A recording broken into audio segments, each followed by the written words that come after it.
Welcome to You've Never Seen It, my journey to never hear these four words again. I am your host, Allison Salamoni, and joining me today to discuss the James Cameron directed 1989 film The Abyss. It is content creator and founder of the PLD Projects channel here on YouTube. He's also a producer for Action Industries and SEN Live, and he's probably the biggest Ed Harris fan I have ever met. It's the one and only PLD himself, Paul Denuzzo. Hi, Paul. Hello there. How are you doing today? I'm doing wonderful. How are you? I'm doing just fine. I love that you invited me on here. We finally got together, and Finally. it's a long time coming, Been a while. but it did give me a chance to revisit one of my favorite movies of all time. I don't need an excuse, but it's always nice to have the excuse. Of course, of course. And I'm pretty sure, I feel like if I give you a big enough soapbox, this could probably be the longest episode of all time and beat out PJ Campbell if I just let you talk about Ed Harris. PG and I, when we get together, can be dangerous. So on our own, we're still pretty dangerous. So. Exactly. Got to make up for the other one when you're by yourselves. So. Absolutely, my favorite mediocre white dude with me, of course, and Absolutely, absolutely. Well, thank you so much for coming and hanging out with me. Before we get into everything about this almost 3-hour James Cameron movie that is The Abyss, I want to know a little history about you and where you found your love of film and where that came from. Okay, well, the very first movie I ever saw in the theaters was The Empire Strikes Back. I was like 4 years old, so I don't really remember much about it except for the fact that I was scared to death of Yoda. Not Vader, not the Emperor. No, it was Yoda. Yoda that scared me. Um, and it just, I was so in love with that world, and I got Star Wars on VHS like a year or two later, and I just kept Mhm. watching it. I found myself just wanting to see more and more movies. The cinema experience just blew my mind. But both TV and movies, for example, I watched Mhm. Flash Gordon on HBO, loved that. And my father was a big movie guy as well, and he used to just love take us to the movies every week. He would always he was a guy who had like the station wagon. He would take all the neighborhood kids to the Mhm. drive-in. He like slam us in the back of the station wagon. He'd hide us in the background. We'd go to That the very, very pharmacy. safe backwards sitting row of the old Absolutely. station wagon. We had like 7 or 8 kids packed in there. We'd go to the pharmacy, get like big bags of candy and Yeah, stuff. yeah, yeah. That was the thing we did. I mean, I can't remember movies I hadn't seen in the theaters because of that. So it was definitely my father definitely instilled that life in me. And then I just took it on my own. VHS was a big thing at the time. Of course, I know I'm dating myself here, but I used to tape everything I could. I'd go to video store, Blockbusters, all those stores. I would get as many movies as I could. I Yeah. just would find myself falling in love. I love that. That's awesome. So then, with that being said, what made you want to chat with me when I approached you about coming on my show? What was it about the abyss that you wanted to that was the one we wanted to discuss? Okay, well, first of all, I've always been kind of a fan of the underdog, the lesser appreciated type movie and actors and things like that. Not that The Abyss is an independent film. I mean, it's made by one of the most famous directors of all time. However, it is a film that was kind of like, I don't know, forgotten's the right word, but Mhm. you have aliens, you have Mhm. Terminator 2, two of like the biggest franchise like sci-fi movies of all time, like sandwiched in there's The Abyss in the middle, which is kind of a little bit lesser known. Wasn't quite as big a hit for various reasons or whatnot. And also, as we everyone should know, if you know me at all, it's all about Ed Harris. I'm Uh, honestly surprised you didn't wear your shirt for this. I'm a little bit disappointed. it's in the wash. I wore it too often. I have to watch it sometimes. It gets a little stinky. And my backup's also in the so, Family show, Paul. at least I'm sorry. I'm sorry. Uh, It's not a family show. I not curse. at It's all. fine. Not at all. Um, so What you do with your Ed Harris shirt on your own time is your own business. it's actually No a higher shaming it. Patreon tier on my Patreon. I'm just kidding. I'm kidding. I'm kidding. Uh, but yes, I do have a love for Ed Harris, and that was one of the reasons why this is the first movie I ever saw him in. Okay. And he is also kind of like an underappreciated actor to me. Like he's not the most well known guy. No one goes out there screaming about Ed Harris movies. They talk about Tom Cruise. They talk about Harrison Ford. They talk about like Brad Pitt. All right, I love all those guys. I love seeing their movies and things like that. Nobody really pinch hits for Ed Harris. So Except, by the way, there you've is. decided to take up that mantle. I took up that mantle. By the way, you said I'm one of the biggest fans out there. There is someone else, a young lady. I don't really know. I don't really know her that well, but she's online. I believe she's from the Philippines, and she actually has a Ed Harris Discord, of which I'm a member of, and like one or two other people of. And she reached out to me once. So, and she's about as big a fan as I am. She actually had news bits that even I hadn't known. I was like, That's wow, this is amazing. awesome. That is absolutely incredible. Oh man. So, Uh yeah, okay. So it was that was it. It's Seeing him in the abyss. I really fell in love. I was also an actor myself. I did a lot of school plays. I was looking into acting professionally at one point. I did a couple of smaller local professional theater productions, and so I was kind of looking for role models, also in a way. And Ed Harris was the kind of guy I gravitated towards from the abyss initially because, as we'll probably get into, I just felt this real. I don't know if there's even a word, but for lack of a better word, genuinity. I don't know. He seemed really Yeah. genuine, Yes. just straightforward, salt of the earth. He played this like working class hero guy, not like a superhero, not a cop, not a martial artist. He was just this everyday Joe, and yet like I just believed everything he said and wanted to know more about him. So it Mhm. kind of like he drew me in, and like I started following him. It actually became later on. I didn't really super get into him until when he came back in Apollo 13. I kind of forgot about him for a bit. It was Apollo 13 and of course The Rock, and then like Of really course, The solidified at Rock. that point. At that point, Of there was no turning course. back. Yeah. Can't turn back after that. Right. Um, I think you kind of just answered my next question is, I mean, I feel like people don't want to give you the platform, but I feel like it would be unprofessional of me, given this podcast, to not actually ask you why you love him so much. Oh, it's funny. Like, as it is a bit. I'm a guy who's known for bits. I love Sure. Queen. I love Ed Harris. And everybody like, I'll have like college friends talk to me every time they hear a Queen song. They think of me. And now, like everybody talks to you every time they see Ed Harris. Every time the name is mentioned, I get thought of. And I don't mind that. I actually kind of like that. It's kind of a nice way to be remembered. It's kind of cool thing to get your hooks into. Yeah. So it's funny that I have not actually perpetuated as much as other people have perpetuated for me at this point. I found that to be like, for example, this Schmodown, when I actually wrote questions with PJ, I only wrote like half the Ed Harris questions, but every time Ed Sure. Harris was ever mentioned, it was definitely one of mine, right? Um, Let it go. I didn't mind that idea. That's fine. Mhm. But what I really love about him in general, I talked about how I first fell in love with him because of the abyss with his character, but in as a whole, I think he is a guy. He's one of those guys. He's a supporting actor that doesn't get as much credit. A lot of supporting actors don't get the same kind of credit that like leading actors do. But he's one of those guys. You can put him in a movie, and it makes a good movie amazing. It can make a bad movie watchable. It never does anything else, but at least it raises the stakes of your movie because you have someone in there who knows what he's doing. He will do his part well.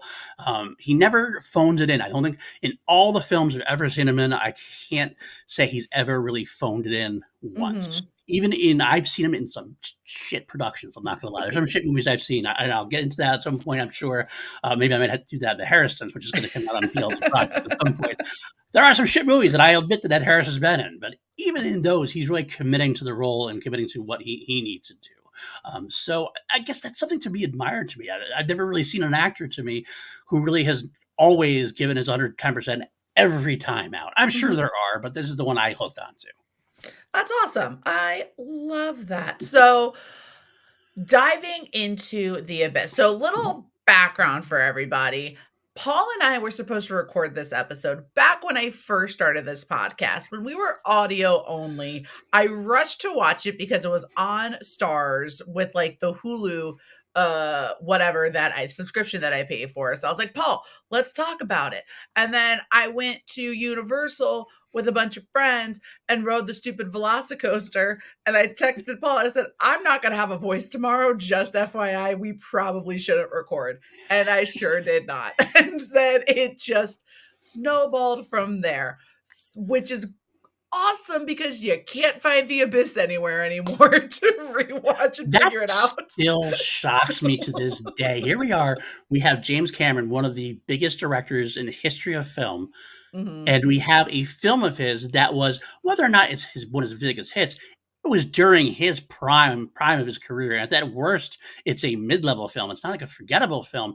And yet here we are in 2023. You can find it only on DVD.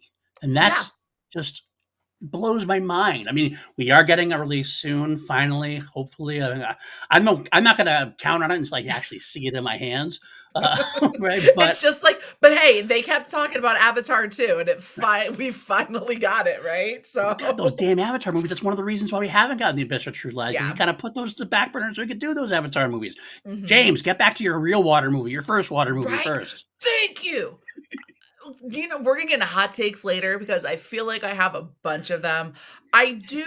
So when I did this, so we did an episode. I did an episode with my husband on the first Avatar movie because we Right, both watched it before I went to go see Avatar: Way of Water, right. and he said something that has kind of stuck with me, and it's a very, very hot take. Okay. And this hot take that he has that I am now agreeing with in a sense is that James Cameron is one of the biggest wastes of talent in Hollywood Ooh, because because he does shit like Terminator 2 and Aliens and The Abyss and True Lies. And then he doesn't give a shit for 12 years because he just doesn't want to. right. But he has so much talent based off of what he's done. And now with these last two movies that he's made, again, hot take, I'm going to lose all 10 of my listeners at this point, are just remakes of his good movies. Wow. Okay. I'll tackle that. You're kind of right. You're not wrong about some things. There's definitely some aspects of it here. You have him doing the Terminator in 84, Aliens in 86, The Abyss in 89, Terminator 2 in 91, True Lies in 94, then Titanic in 97, and then nothing till Nothing. 2009. He got very into water at that point. Did a lot of like documentaries, films in the deep, and things like that nature. And Hmm. that's what he's loving. So I can't fault the guy if that's what he's following his passions for doing stuff. But at the same time, I can't help but go.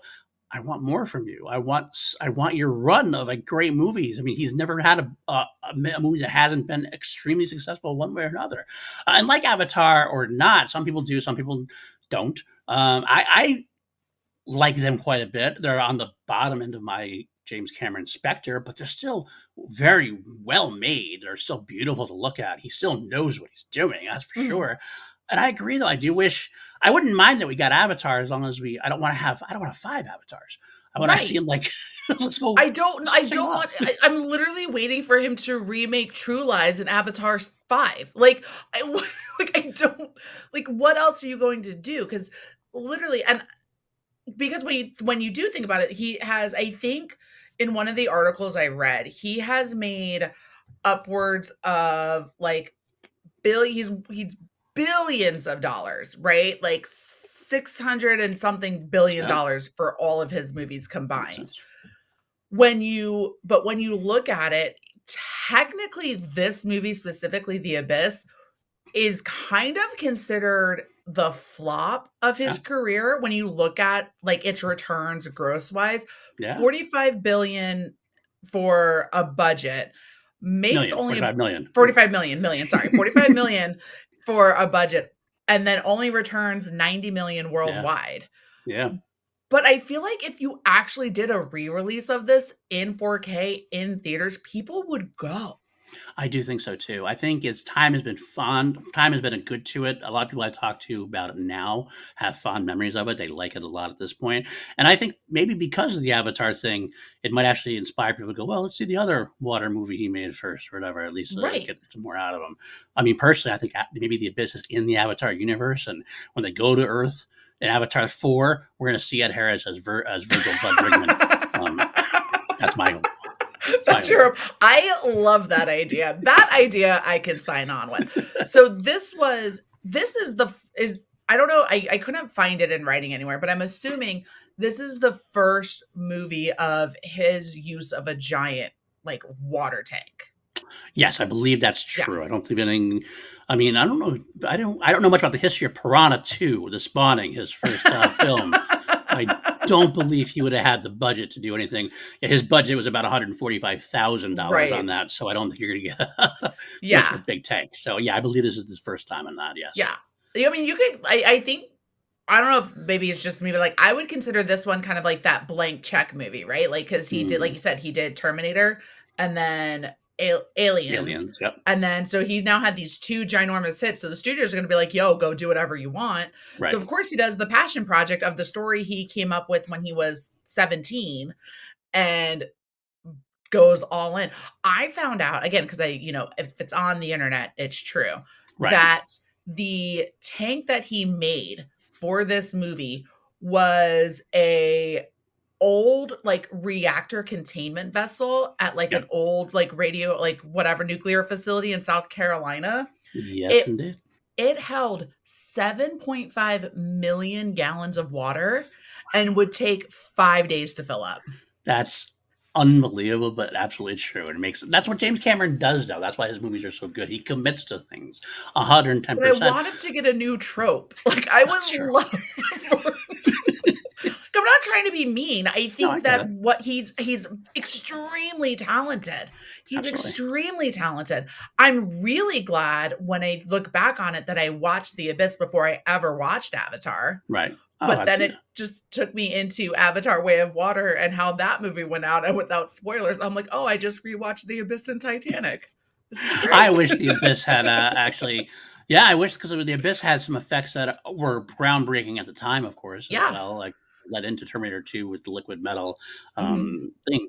But I would love to see the Abyss like redone, like in with the effects that he could do now. Days Yeah. with the Abyss. I mean, I don't think you'll ever see him remake one of his movies. And I get it. But a small part of me is like that'd be really cool to see, like the No, he today's just effect. recycles all of his storylines. Right, exactly. That's true. You're not wrong. But again, why I think he's one of those people too, when you really kind of look at it, is and people have kind of I've seen the argument too that for when you go to see a James Cameron movie, you're not going for the story. You're going for the wow and like Right. look what he did and the story that can just kind of carry along the Yeah. wow. And there's people that love it and I totally get it. I just like having a bit of a story that's not a repeat. That's understandable. I mean, I'm not. Yeah, I could definitely see that. I mean, to me, the story is good enough, and that's what gets me through them. Like, I love enough of his stories, enough of the story to make the wow factor worth it for me. Mhm. I mean, I thought some of the early stuff, like the aliens, was really kind of cool. Yeah. Is aliens like totally shifted off from the first film, totally different direction, totally different. I mean, it was a great way to follow up a sequel. Let's make a sequel to a horror sci-fi movie and Right. turn it into a sci-fi action movie. So like, oh, okay, let's flip this on its head a little bit. And Terminator 2, Terminator, same thing. Terminator was kind of more of a horror sci-fi. Terminator 2 become this more fun action-packed adventure. So it was good to see that kind of thing. I think the storyline did well. But I get it. At some point now, a lot of the things he's doing has been told before in different kind of ways, Mhm. but he just got to try to find a way to make it a little bit new, a little bit different, and then add the wow factor, and it works. I mean, I'll never bet against him again. I got to tell you that. I was one of the Sure. people who was a little like Avatar: Way of Water. I don't know, but then also it hit me. I'm kind of like, well, I guess I'm never going to bet him against him again at this point. He's just Just gonna keep successful. doing his thing. So, and He look, knows his line. I'm gonna talk shit, but I'm still gonna go see him. Yeah, Like, it's just I'm gonna talk so much absolutely. shit, but I'm still gonna go, so it doesn't really even matter. Right, right. But yeah, so back into the abyss, Yeah, you have this the it's perfect timing too for the story. 1989. So, the whole point is you got the Navy SEALs are going to recover missiles from a submarine that all of a sudden went down and no one knows who did it. Michael Bean is very much like the Soviets did it and now they want to steal the missiles. right. So, I think that's a big part of why this movie works when it works because you're also playing into the Cold War of it all with the idea of like sci-fi and what is at the bottom of the oceans. Well, that's actually one of the reasons why the special edition version works better for me. So I'll be admitted, I think the special edition works much better than the theatrical version does. Even the Okay. special edition actually leans heavily even more so into the Cold War angle. Like there's definitely it brings up a whole lot of things out. This is all starting to learn, like there's US on this side, USSR on this side. There's news reports on how this whole event, there's build up, there's actual potential conflict going down that they kind of skip over a little bit in the theatrical version. And the biggest part of the ending is like the real difference.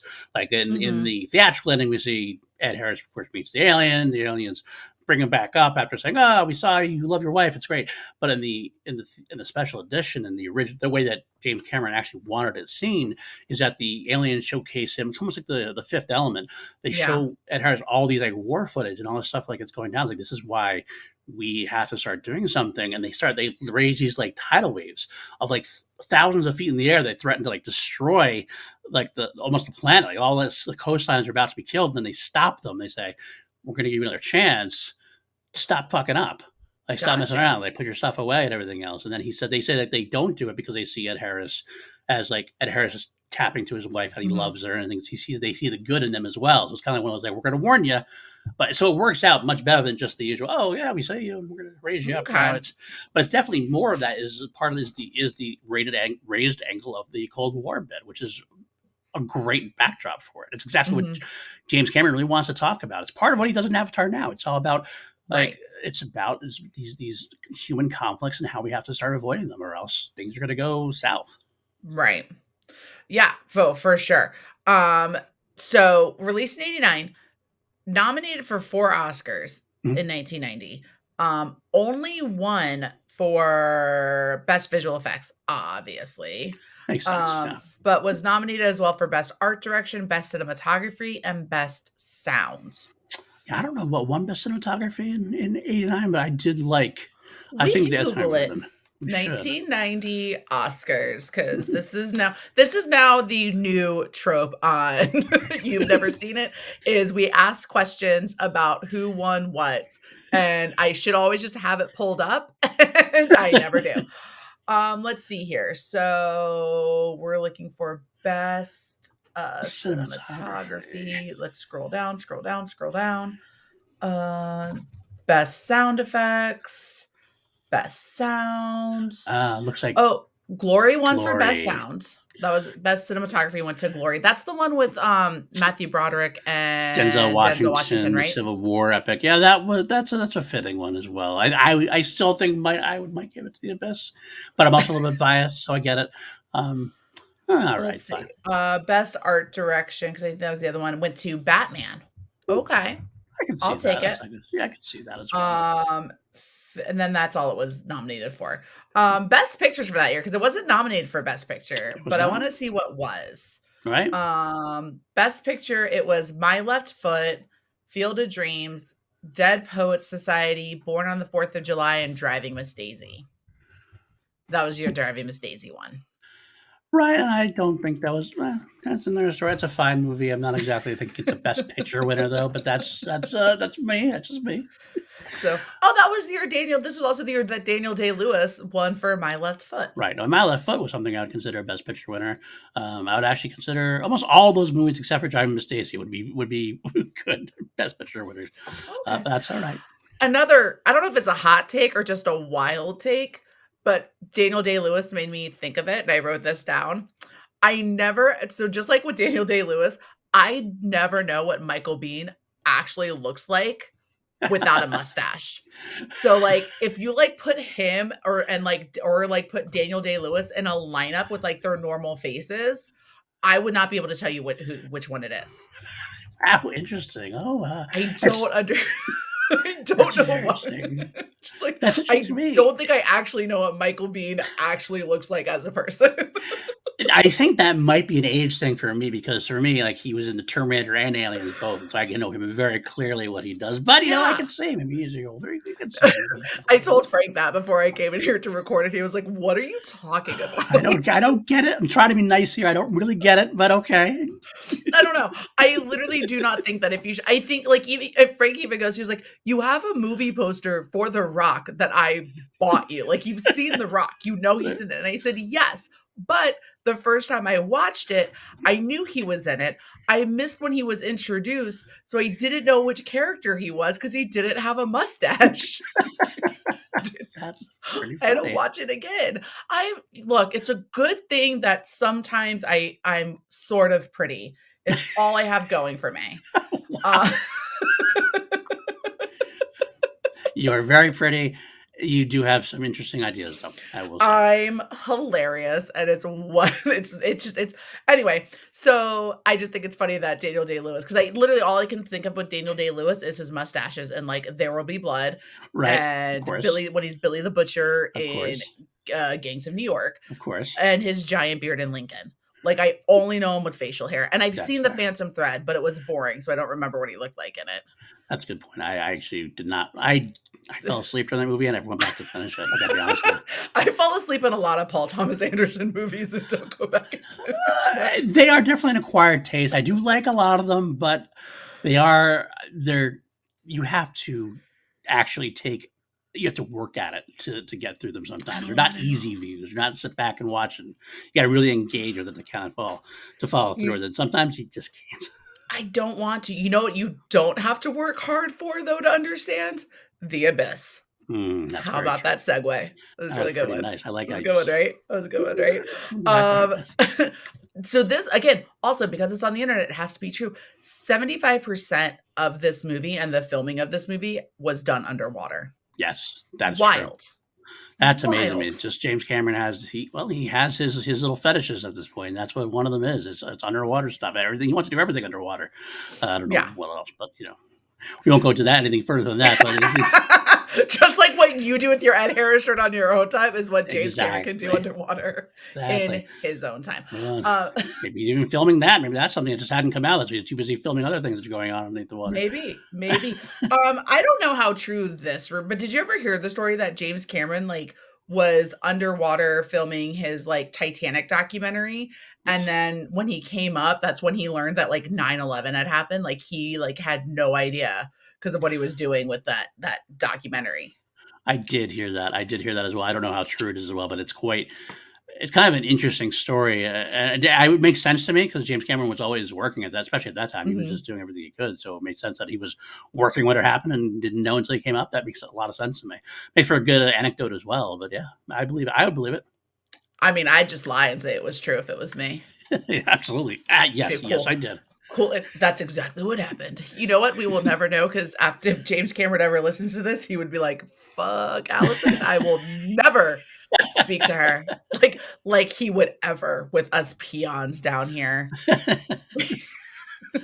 I'm going to try to get him for the abyss, but we'll see. I don't know. Yeah, I tried really hard, but like he didn't respond to my email, so I had to Right. settle on you. Yeah, that's fair. That's fair.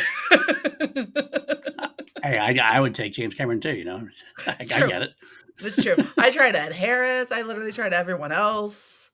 Yeah, Tried Michael unfortunately, Bean, but I didn't know what he looked like. you know me, so I think I might have a restraining order. Ed Harris might have a restraining order out against me, possibly. So anytime, so it might not be good Right, that way. I right. don't I'd know. have to be able to recognize Michael Bean's face in order That's true. to ask him to be on, and You so, instead got Daniel Lewis to come on instead. I would have complete total accent. Why are we talking about this movie?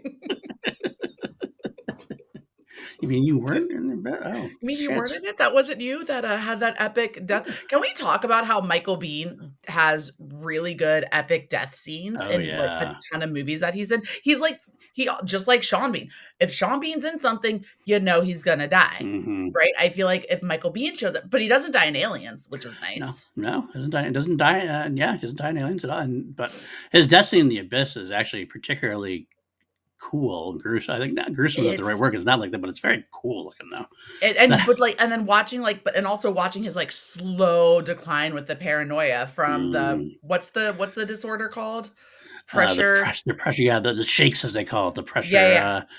I forget the exact name of it now. The pressure. I just watched the movie too, and I can't remember the name of it. The pressures. It's the pressure. It's the shakes. Yeah. He gets fucked up by all the pressure, but he doesn't depressurize the right way, and he ends up getting all fucked up. High pressure Right. nervous syndrome. I think it's called. Actually, that's the That's what Look it is. at you. Look at That's, you. I'm But old, but I get there. I get there. takes a minute, but we figured it out. Yeah, Pressure and exactly. pressure. Thank God this is recorded, so people can't just be in like the live chat screaming at us right now. They would Great. completely. The amount of people that are probably screaming at me on every single one of these episodes. But you never know. You never know because it's too chicken shit to leave a comment. Anyway, yeah, so you start watching his like slow decline into Yeah. crazy, and then the crazy really hits when we see the water tentacle come through that like changes faces. And Mm-hmm. then at some point he decides he's gonna just arm the rocket or like do whatever he's gonna do with it. And Right. then they have that epic submarine battle.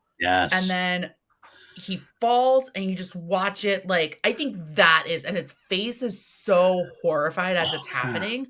Well, it's even best is like they have the fight, and also they hook the two subs together, two Mhm, submersibles together, and like Ed Harris and Mary Mr. Antonio is like right here, and he's like right here. They're right up against each other, and even she doesn't want to see it happen, even though they're just like been fighting and they hate each other. But she's mhm, like, oh god, and he's like even reaching out to each other. That it just goes down, and the crack comes in. You tell mhm. it's coming, and then just you're like, oh, Like, what a horrifying way to go. oh my Like, god, yeah. knowing how much pressure is and I think that this movie does really, really well, is he really and I think James Cameron does this with a lot of his movies, is he understands the science of things for the Yes, most part, right? Like, he understands, like, this is like, everyone was like, "Jack could have fit on the door."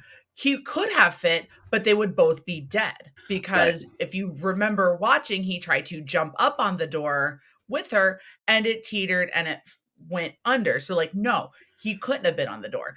right, So I feel like with James Cameron, even for how far-fetched some of his ideas are with films, he understands and the science for the most part and even like the whole idea of like this liquid breathing is obviously science fiction, but the way that it's explained and from like the research that I've done since watching this movie is it's a plausible idea. right. It's all based on at least it was based on theory, if nothing else. So they hadn't got it. Mhm. It makes sense that somebody from the military would have an advanced scientific and hadn't reached the public yet at that point. So it makes everything is within the realm of believability. Mhm. And you mentioned the science aspect. I'm going to also counter and say one of the best things about the film and James Cameron in general, he knows how to build tension. Yes. The whole film is, despite being a slow burn, this is not a very action-packed movie. No. You would expect kind of fun, like I said, we had aliens here, Terminator here, and the abyss. With you hear about okay, it's an underwater aliens, and there's this Cold War, there's Marines involved. You almost expect it to be an action slam bang action. There's only a couple of really action set pieces in the whole thing, and yet, despite the slow burn, there's so many tense sequences from the moment where they discover that coffee, Michael Bean brought on the nuclear warhead, or when Right. the crane comes down because of the hurricane and it lands and it goes over the abyss. You see that the cable pulling on the on the rig is going. You're like, Ed Harrison. I actually said with Ed Harrison, oh no, no, no, no, no, no, Yeah. because it's coming along because everything builds up to these great moments like that, and you just feel that tension right down. It's like the pressure of the ocean right on top of you. And the claustrophobia that he's able to get with it, which he Evoke. also did really well with Aliens, and then he Yeah. takes that and now so what he did in space, now he's doing underwater, and I would say that's even scarier. You Yeah, know, like, absolutely. the thought of drowning, literally watching someone drown, like, that whole scene, which we'll get into at very, very soon, but what he does well with how this movie is filmed and how it's shown is the claustrophobia is real, Real. and it is horrifying, Mhm. especially, like you said, when the hurricane hits and they get snapped and now they're tumbling in the giant underwater rig and you just and that's where people are dying and just like and it really kind of shit really hits it like we're really screwed. We got Yeah. Michael Bean going crazy. I got dead crew members. I have no communication up here and there is something in the water. Yeah, and you don't know what it is. There's nukes going off possibly left and right. Mhm. There's a World War III about to happen on the surface. And You you got a got the crazy Soviets. guy. You got the Eh, fucking Soviets. the Soviets, yeah. You got a crazy guy with a nuke, and it's like, what could go wrong at this point? Exactly. Exactly. So getting into that whole scene, I do the resurrection scene. I think this is one of the most iconic moments from this film. Oh, easily, But I also easily. think we need to talk about how this was filmed and kind of the onset perfectionism that is James Cameron and how The young lady, how do you say it? Mastratan Master. It is funny you say that. It is Mary hard. Elizabeth. Master Antonio. Yes. How at one point she's laying there cold and wet with her shirt open, getting screamed at and getting slapped. And they realize that there's no film in the camera. And she jumps up, yells at Cameron, "We are not animals," and walks off set because she was all done. And I Yeah. don't blame her. I probably would have done the same thing. Yeah, I'm not gonna like. There's stories that are going around the ground that a lot of people didn't like making the movie with James Cameron for that many reasons. Hell, Ed Harris actually supposedly punched him out at one point, really knocked James Cameron on his ass, and he refused. Actually, Ed Harris actually refused to. He just didn't. He publicly disavowed the film, like, and didn't talk about it afterwards. He had a bad experience on it. Since then, he has said that him and James have made up, and I guess Mhm. Cameron apologized. Cameron apologized, I guess, which is kind of a you don't see that from James Cameron, I don't think, very No. often. So, um, and Ed has been very gracious in saying, like, we're on good terms now. We made a good film. He's talked about it since then a little bit, but yeah, during the actual sequences, James Cameron was very hard on them. I know Ed Well, Harris, like, for example, the water, the breathing thing we're talking about, he actually yeah, had to hold his breath. I mean, we talk about Tom Cruise holding his breath for a Mission Impossible, or that thing he did for like over 7 minutes. He really had yeah, to hold his breath while he had that liquid on there because it wasn't real, but they had to have the right. visual of it. And he literally almost drowned Yeah, while really did. doing that scene where they're dragging him through water. Like he literally almost died Yeah, and has gone on record say like there was a time like on that day or filming that scene, he like broke down driving on his way home yeah, because Cameron was just such a yeah, hard ass with like getting it right, which, I mean, you're not people are crazy geniuses and it's so hard and I feel like I have this conversation so much about certain movies and certain directors right. on this show because at the same time it's like, you know, people still line up to work with him. They know Yeah. how much of a hard ass he's going to be. They know he's a perfectionist. They know what it and now with digital filming it's even worse. Like David Mm, Fincher has been known for being the perfectionist, especially as soon as digital came on. He was, you know, I think with Zodiac was like his first film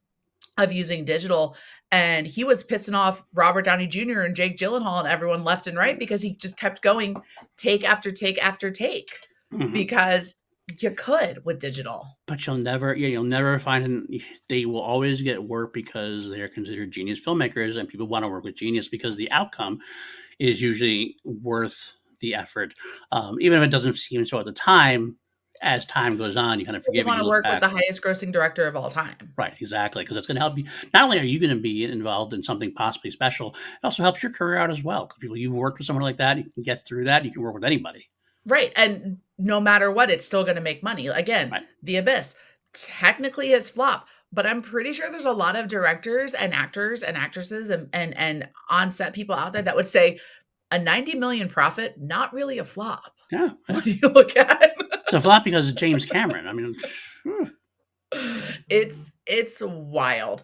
Um, but even with how much, but I guess because of her storming off during that scene, a lot of those up close shots we're seeing of Ed Harris is just it's up close of his face because she's not there. right.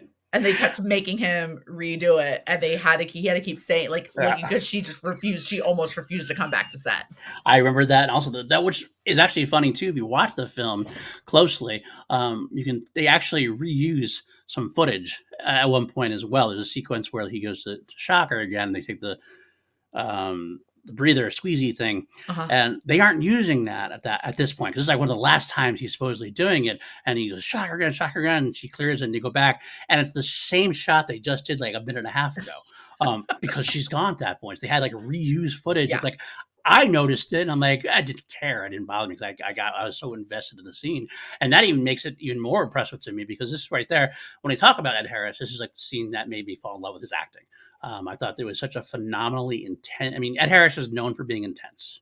Mhm. This film, he's not very intense. He's actually more laid back for the most part, but he has his moments, and this is one of them. He sells this like nobody else, and I think this is like I actually think he should have been nominated for this scene alone. It was so heart wrenching, so beautiful, so powerful, so horrifying. It's I can't even say much more about it, but it's realistic as well. I mean, I've been involved in a situation where I know somebody who's had CPR done and like that, Mhm. and it is kind of that way where you're just, I mean, you're fighting and you're trying to get them to fight, and you can't give up, and it just seemed the emotions through his face, like, and I love the fact what James did was they give you a pause, they give you that Mhm. pause. It's like they let you think it's over, and then you see kind of like him processing it on his face, and then he Mhm. just erupts. He starts like yelling at her. "You It's like, bitch, "You you've never bitch, you backed away fought from for it." you never give it up."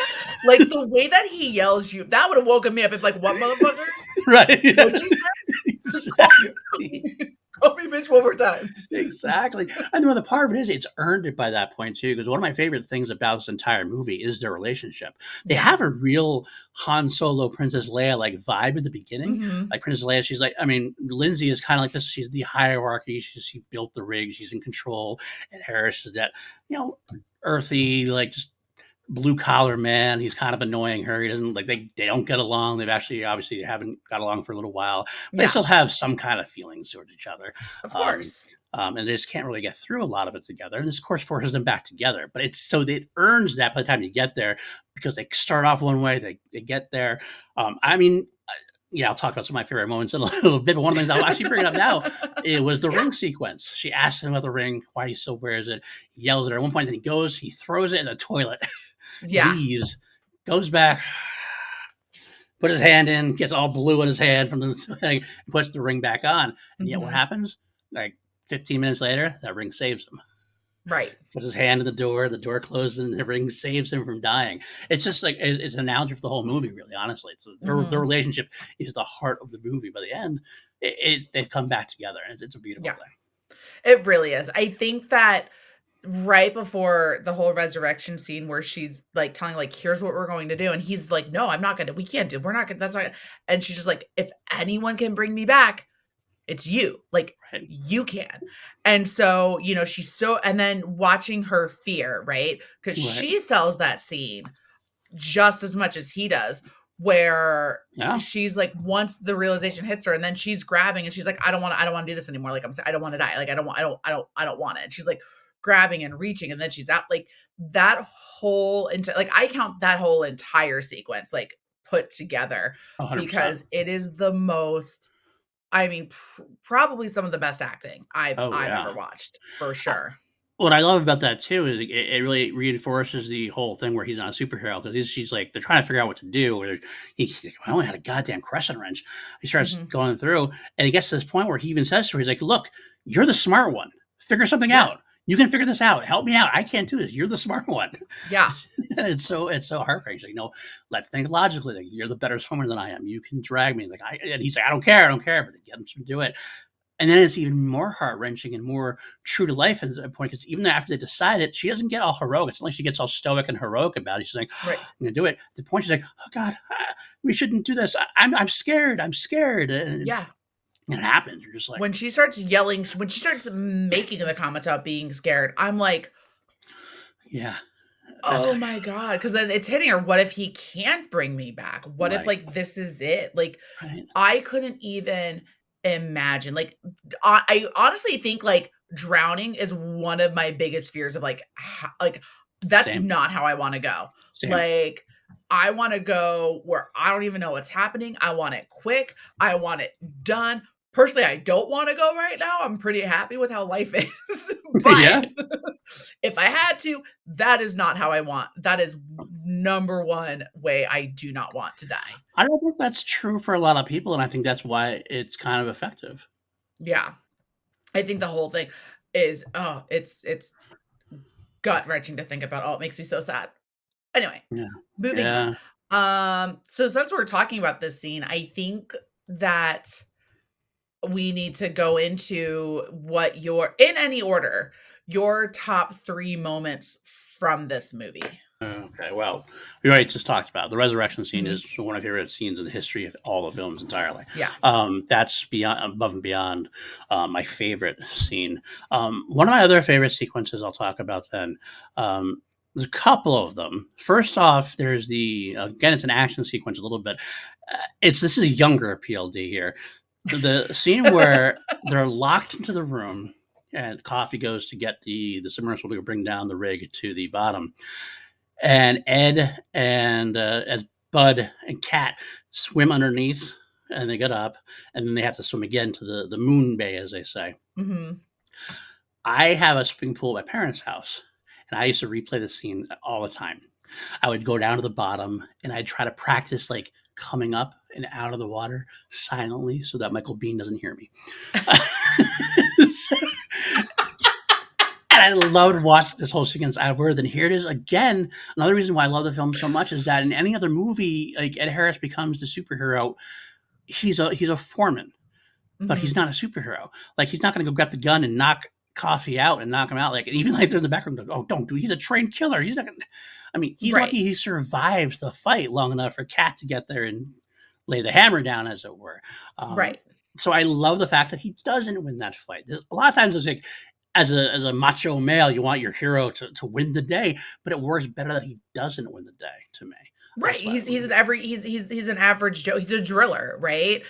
He's almost like, what you if you want to compare, other doomsday movies and just like Simple Man, it's like your Bruce Willis in Armageddon. Like he's this is just what they do. I'm right, here doing a job and I have all of this being forced upon me to like do all these other things. And now people are losing their mind.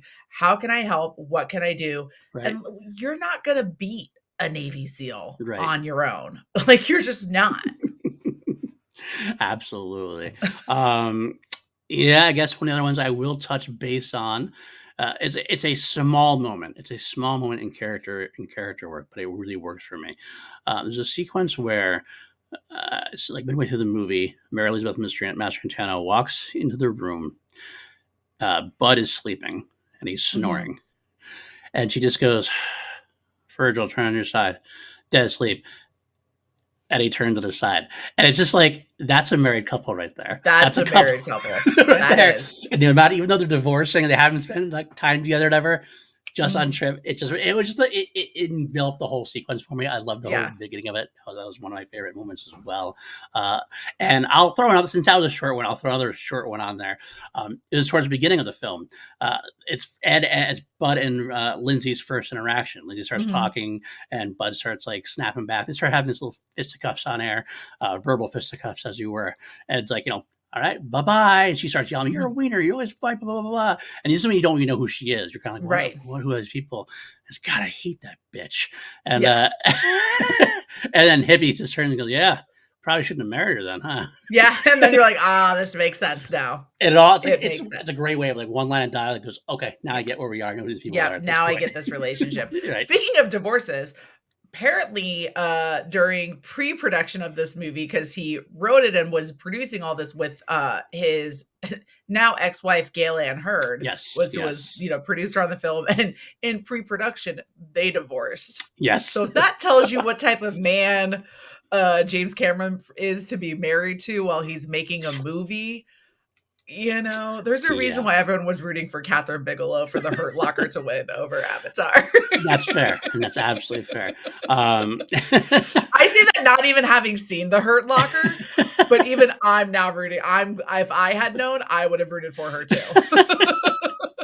I mean, the film, I think it definitely influenced the relationship there as well. I'm Yeah. actually impressed that he's able to keep it so bright because at the end of the day, they could have had Brigman not stay together, but it would have ruined the Mhm. story. So he's able to keep it on despite his own marital problems at that point. Yeah, Yeah, yeah, for sure. Um, I would absolutely agree on the resurrection scene, including, like I said, I include like the entirety of it from like yeah, the moment where like she has to like drown and they come up with to that part. oh yeah, Um, I mean, I'm real basic with my top 3 moments, but because there's so limited action, hmm, but again, James Cameron being a master of his craft in the day and age that this movie was made, I would even say this movie rivals what he did with Avatar.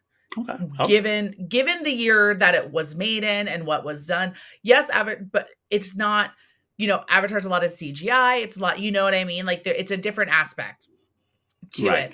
Whereas this is much more practical effects and what right, he's doing. And I think that to me, practical effects are always going to be the bigger it's always gonna be more impressive than the CGI. I Personally, agree. that's where I'm at with it. But good. I'm glad you agree. We can keep going. 49 minutes in.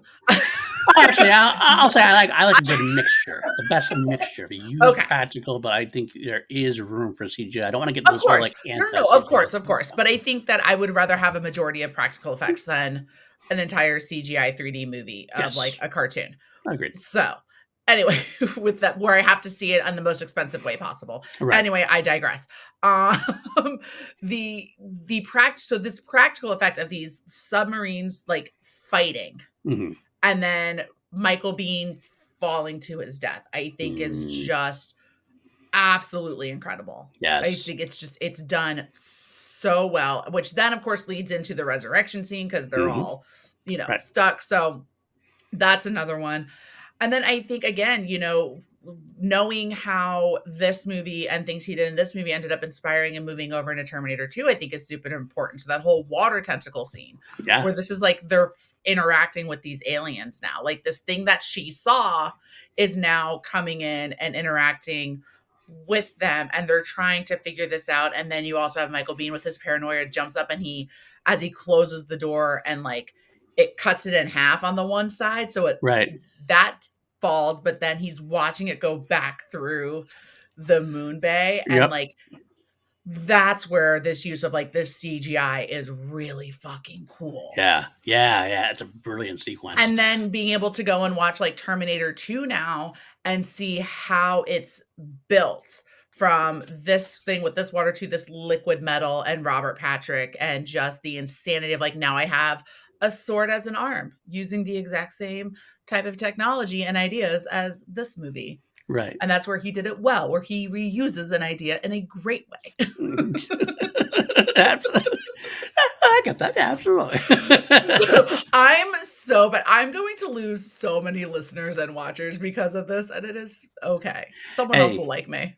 you Anyway, gotta stick to your guns. You gotta whatever you do, and you gotta hold true. You can't just suck up to them. some I get people that. some people have takes that are piping hot, and it is what it is. You I gotta will do say it. though, I have to say, there's a reason why he's the obviously the highest grossing director of all time. He has the Yeah. highest growth. He has the Avatar's back into the number one slot. Hmm. Way of Water is right there behind. I think Endgame is still above it as last time I checked, but it's number three.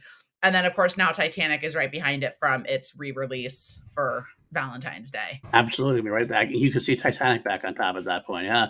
Yep. At this point, I think looking at Google real quick, Avatar is number one, Avengers Endgame is number two, Way of Mhm. Water is number three, and Titanic's number four. So three out of the I mean, four.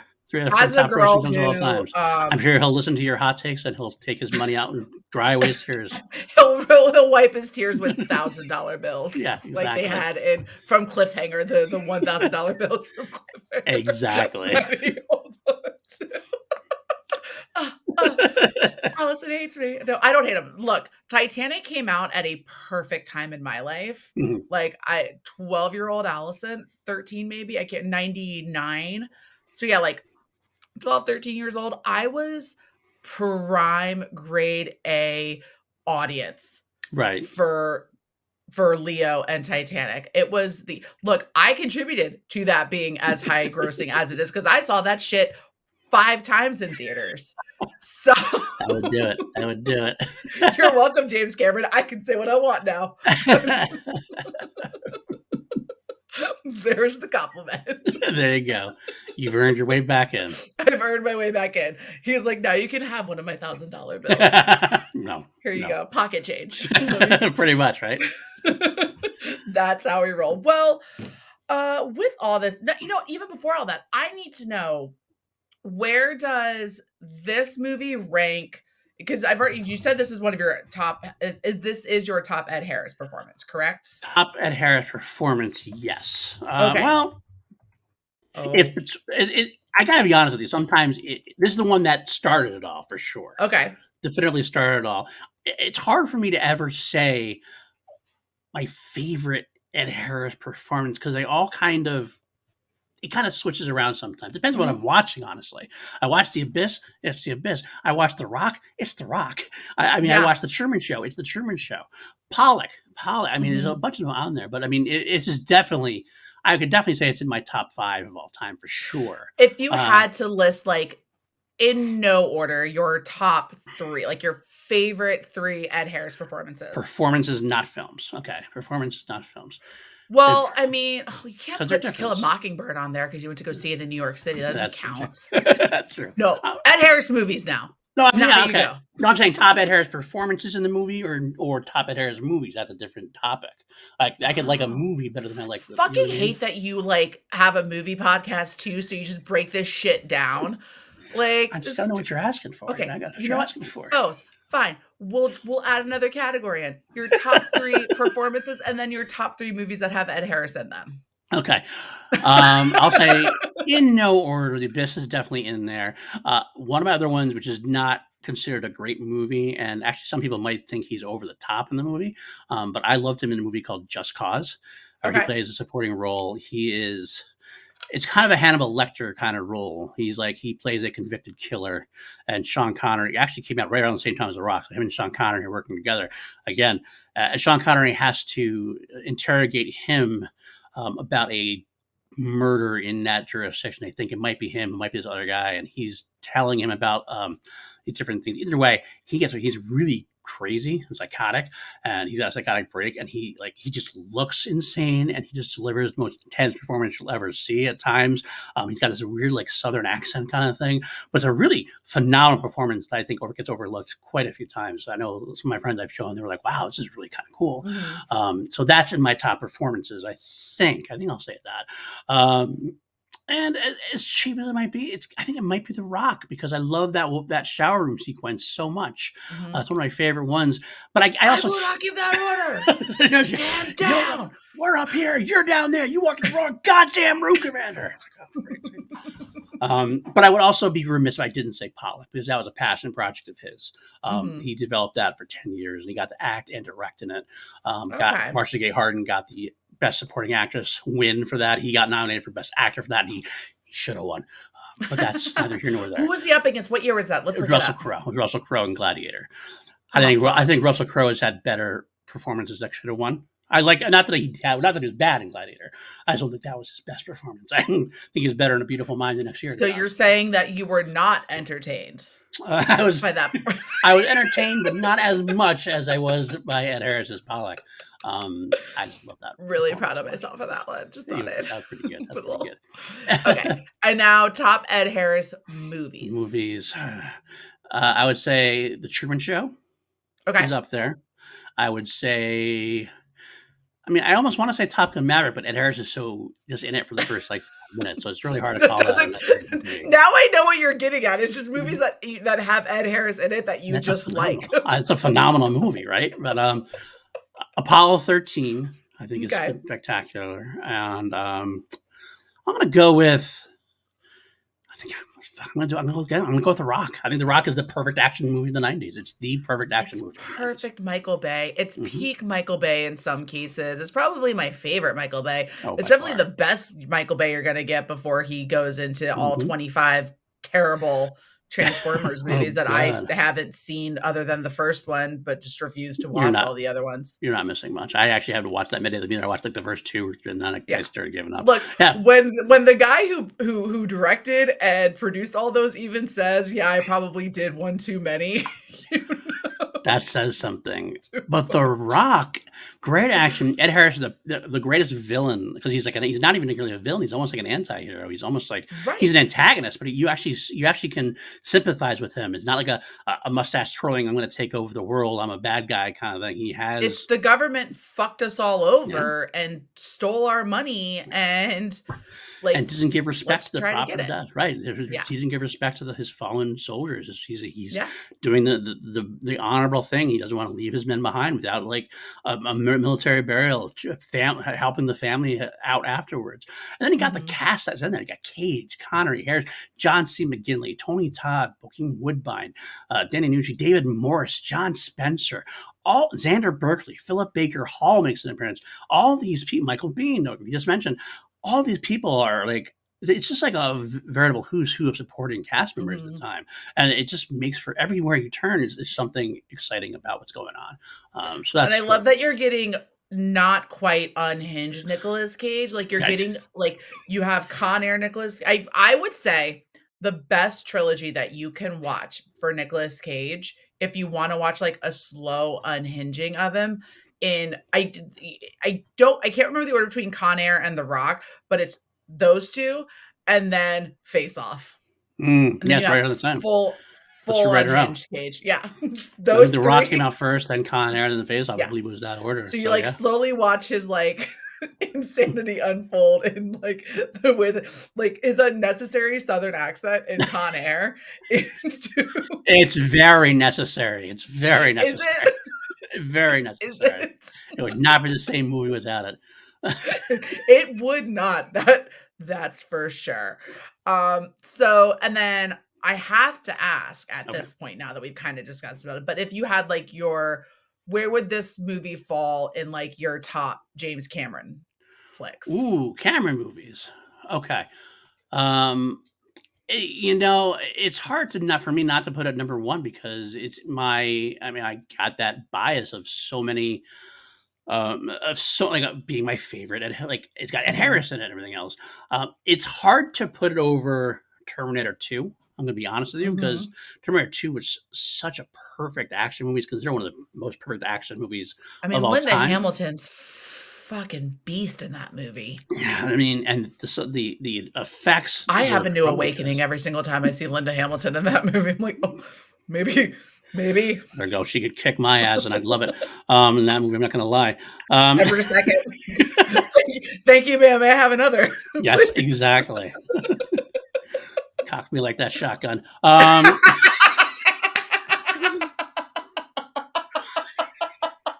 So much for the family show here. But yeah, I can't help it. Whew, alright, But so I back and gotta forth between The go. Abyss and Terminator 2. I will say The Abyss because that's my favorite. I might bequeath that maybe Terminator 2 might be a better movie, but for me, it's always going to be The Abyss. Okay. I like that. I love it. Well, with all that being said, because I can't beat that last comment, we're gonna go into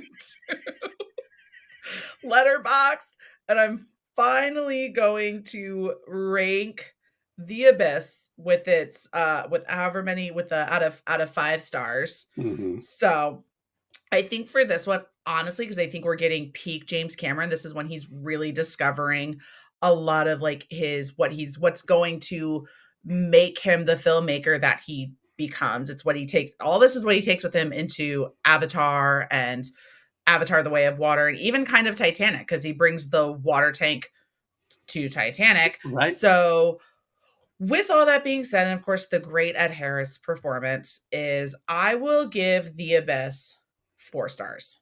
I'm okay with that. I'm okay with that. But I would say when it does come out in March, if you do get a chance to watch the special edition version I'm gonna at buy some it. point, I am gonna, I'm gonna give James Cameron more of my money. there you go. There you go. And rightfully so. Watch the special edition. Let me know if you Look, when you get a chance to watch it and what you think about the additional stuff that's added on. I will give credit where credit is due for OG James Cameron. And I'm still gonna go see these dumb Avatar movies as long as I keep having AMC A list. As Trust me. long as that's still a thing, I'm still gonna go see them because I can. It's just Absolutely. like you got me. I'm hooked in that way. But Cross your fingers. We'll get the Abyss crossover by Avatar 4, and we'll be good to go. with us seeing Ed Harris still at the bottom of the ocean. There you go. Virgil Well, with Griffin back all on the air. well, PLD, with all this being said, thank you so much for hanging out with me. Yes. Where can all my maybe still listeners find you? You can find me mostly on the aforementioned at the beginning of the podcast at PLD Projects on YouTube. Also, PLD Projects Network is on all your Audibles, your Spotify's, your Apple Podcasts, whatever. We do well, 4 podcasts right now on there. Class Action, where we put 2 items up against each other, actors, directors, movies, and put them up against each other with custom made categories and have them do battle. We have 2 mediocre white dudes on film, myself and PJ, going through franchises. Right now, we're working our way through the Lethal Weapon franchise, which is fun. Myself and Maddie Gunner doing Holy Snopes, a Star Wars podcast every week on that one. We're reviewing The Bad Batch and Mandalorian coming up. We have a lot of fun with that. Had some great guests with the movie guys recently, as well as Ken Knapsack. A lot of fun there. And I do my Queen podcast, which is now on my alternate channel. I just actually made that announcement today, although you're listening to this a week and a half later or whatever when we recorded it. It's now at I have a PLD Projects Crown Jewels channel, which is going to be hosting my music side of things. Some of my music, some Queen stuff, a lot of fun there. Yeah, and we also be starting to produce SEN Live Tuesdays on the Christian Harloff and Friends Network at that point as well. So that's about it. I got 2 other podcasts I'm working on for PLD Projects, but those should be coming out. Nice. News should be coming out about them in short order.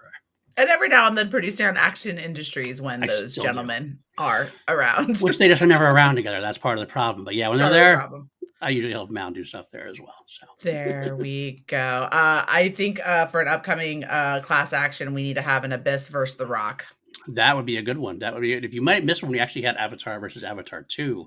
And spoiler alert, the Abyss came out like Stone Cold Steve Austin and challenged the winner. It's a lot of fun. So. And just suddenly he came up, oh my God! Pretty much. I've gotten back into WWE recently, so this is great. I'll give it a spoiler now. You may never listen to it. Maddie actually made a great GIF, and we played the music, and it was Ed Harris and Stone Cold Steve Austin gear. They put like Ed Harris's face on Stone Cold Steve Austin. God, it's Harris. Oh my God, it's Ed Harris. It's the Abyss. Ah. What's he doing here? So, and to all of you lovely individuals who are either watching here on the channel or listening wherever you get your audio podcast of choice, please be sure to subscribe to the channel, like, rate, review, comment. Please, if you're watching us on YouTube, hit that thumbs up. It really helps with the algorithm and gets our content out there so more people can come and enjoy this show and the other lovely things we do here on Flick and Reel. If you hit that bell icon, you will get notifications every time we have new content drop. You can find the show on Twitter at NeverSeenItFNR. You can find me on Twitter as well at Allison Salamoni. And until next time, my friends, be safe. I'm going to probably now go watch more Ed Harris movies. I'm a winner. Bye. Bye, guys.